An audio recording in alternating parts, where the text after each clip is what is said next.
नमस्कार दोस्तों, आप देख रहे हैं आज की सबसे बड़ी और ताज़ा खबरें। देश और दुनिया में क्या हो रहा है, हर जरूरी अपडेट हम आपके लिए लेकर आए हैं। आप ये वीडियो कहां से देख रहे हैं, हमें कमेंट करके जरूर बताएं। उत्तर प्रदेश में मुख्यमंत्री योगी आदित्यनाथ ने बड़ा ऐलान करते हुए कहा कि अगले 1 साल में 1.5 लाख से ज्यादा सरकारी नौकरियां निकाली जाएंगी। भर्ती प्रक्रिया पारदर्शी होगी और किसी भी तरह की धांधली पाए जाने पर दोषियों को सख्त सजा दी जाएगी। यूपी लोक सेवा आयोग इस साल करीब 15 बड़े भर्ती अभियान चलाएगा, जिससे युवाओं को बड़ी संख्या में रोजगार मिलेगा। सरकार का फोकस है कि हर विभाग में खाली पदों को तेजी से भरा जाए और भर्ती प्रक्रिया को समय पर पूरा किया जाए। उत्तर प्रदेश में 7 मई से 21 मई तक स्वगणना अभियान शुरू होगा, जिसमें लोग खुद ऑनलाइन अपना डेटा भर सकेंगे। इससे सरकारी योजनाओं में पारदर्शिता बढ़ेगी और सभी प्रक्रिया तेज व आसान होगी। इस स्वगणना अभियान में करीब 5.25 लाख कर्मचारियों की ड्यूटी लगाई जाएगी और रोजाना 15 लाख डेटा एंट्री का लक्ष्य रखा गया है, जिससे राज्य में डिजिटल जनगणना को मजबूत बनाया जाएगा। उत्तर प्रदेश में सरकारी नौकरी की तैयारी कर रहे युवाओं के लिए एसएससी, रेलवे और पुलिस जैसी कई बड़ी भर्तियों के नोटिफिकेशन जारी हुए हैं, जिससे लाखों उम्मीदवारों को नौकरी पाने का सुनहरा मौका मिला है। यूपी पुलिस में बड़े स्तर पर भर्ती की तैयारी चल रही है, जिसमें हजारों पदों पर कांस्टेबल और अन्य पदों की नियुक्ति होगी। इससे राज्य में कानून व्यवस्था मजबूत करने के साथ रोजगार के अवसर भी बढ़ेंगे। किसान सम्मान निधि योजना के तहत उत्तर प्रदेश के करोड़ों किसानों को आर्थिक सहायता मिल रही है, जिससे खेती की लागत कम करने और किसानों की आय बढ़ाने में मदद मिल रही है। राज्य सरकार किसानों के लिए आधुनिक खेती को बढ़ावा देने के लिए किसान पाठशाला कार्यक्रम चला रही है, जिसमें किसानों को नई तकनीक और योजनाओं की जानकारी दी जा रही है ताकि उनकी आय बढ़ सके। उत्तर प्रदेश में सामाजिक पेंशन योजनाओं के बजट में बढ़ोतरी की गई है, जिससे बुजुर्ग, दिव्यांग और जरूरतमंद लोगों को अधिक आर्थिक सहायता मिल सके और उनकी जीवन स्थिति में सुधार हो। प्रदेश में कई सरकारी संस्थानों जैसे IIT कानपुर और BBAU लखनऊ में नई भर्तियां निकली हैं, जिससे उच्च शिक्षित युवाओं के लिए रिसर्च और तकनीकी क्षेत्र में रोजगार के अवसर बढ़े हैं। उत्तर प्रदेश में रोजगार बढ़ाने के लिए सरकार लगातार नई योजनाएं चला रही है, जिसमें स्टार्टअप, स्किल डेवलपमेंट और लोकल उद्योगों को बढ़ावा दिया जा रहा है ताकि युवाओं को आत्मनिर्भर बनाया जा सके। राज्य में अपराध नियंत्रण के लिए पुलिस विभाग में नई नियुक्तियों के साथ साथ तकनीकी सुधार किए जा रहे हैं, जिससे सुरक्षा व्यवस्था मजबूत हो और लोगों को बेहतर कानून व्यवस्था मिल सके। यूपी में शिक्षा क्षेत्र में भी सुधार जारी है। नई शिक्षक भर्तियों और डिजिटल शिक्षा योजनाओं के जरिए छात्रों को बेहतर सुविधाएं देने पर जोर दिया जा रहा है।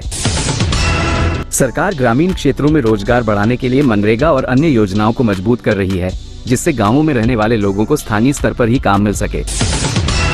उत्तर प्रदेश में निवेश और उद्योग को बढ़ावा देने के लिए नई नीतियां लागू की जा रही हैं, जिससे रोजगार के नए अवसर पैदा होंगे और राज्य की अर्थव्यवस्था को मजबूती मिलेगी। प्रदेश सरकार ने मजदूरों के लिए बड़ी राहत देते हुए न्यूनतम मजदूरी में बढ़ोतरी लागू कर दी है। यह नई दरें 1 अप्रैल 2026 से प्रभावी मानी जाएंगी, जिससे लाखों श्रमिकों की मासिक आय में बढ़ोतरी होने की उम्मीद है। पीएम किसान सम्मान निधि की 22वीं किस्त को लेकर किसानों में उत्साह बढ़ा हुआ है। केंद्र सरकार जल्द 2000 रुपए की अगली किस्त जारी कर सकती है। लाभार्थियों को eKYC और किसान ID अपडेट रखने की सलाह दी गई है। उत्तर प्रदेश सरकार के आगामी बजट में वृद्धावस्था पेंशन और अन्य सामाजिक योजनाओं में बढ़ोतरी की संभावना जताई जा रही है। चुनावी साल होने के कारण गरीब, किसान और महिलाओं के लिए नई घोषणाएं हो सकती हैं। पुरानी पेंशन योजना पर यूपी सरकार ने विधानसभा में स्पष्ट किया है कि 28 मार्च 2005 से पहले विज्ञापित पदों पर नियुक्त कर्मचारियों को नियमों के अनुसार लाभ दिया जाएगा। इससे हजारों कर्मचारियों को राहत मिल सकती है।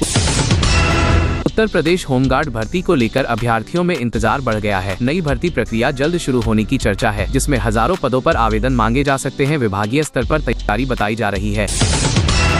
यूपी पुलिस और अन्य विभागों की नई सरकारी नौकरियों को लेकर युवा लगातार अपडेट देख रहे हैं। भर्ती कैलेंडर में कई विभागों के पद आने की उम्मीद है, जिससे बेरोजगार युवाओं को बड़ा अवसर मिल सकता है।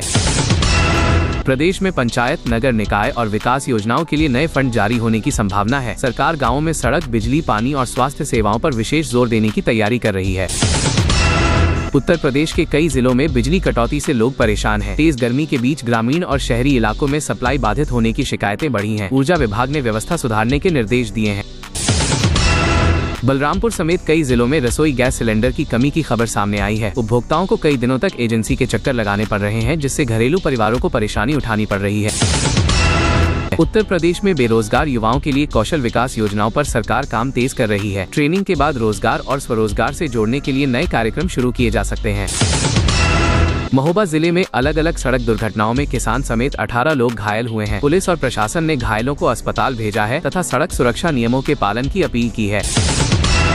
जौनपुर में 52 दिन तक थानों के चक्कर लगाने के बाद डीजीपी के आदेश पर एफआईआर दर्ज होने की खबर सामने आई है। मामले को लेकर पुलिस कार्यप्रणाली पर सवाल उठ रहे हैं।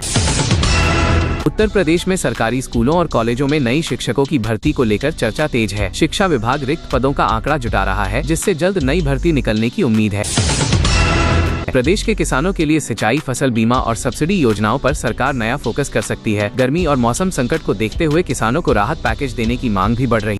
तो ये थी आज की सबसे बड़ी और चौंकाने वाली खबरें ईरान अमेरिका वॉर से जुड़ी। आगे क्या होगा, क्या ये जंग और खतरनाक मोड़ लेगी? ऐसी ही हर बड़ी अपडेट के लिए चैनल को सब्सक्राइब करें, वीडियो को लाइक और शेयर जरूर करें। मैं मिलता हूँ अगली बड़ी खबर के साथ, तब तक बने रहिए धासु न्यूज इंडिया के साथ।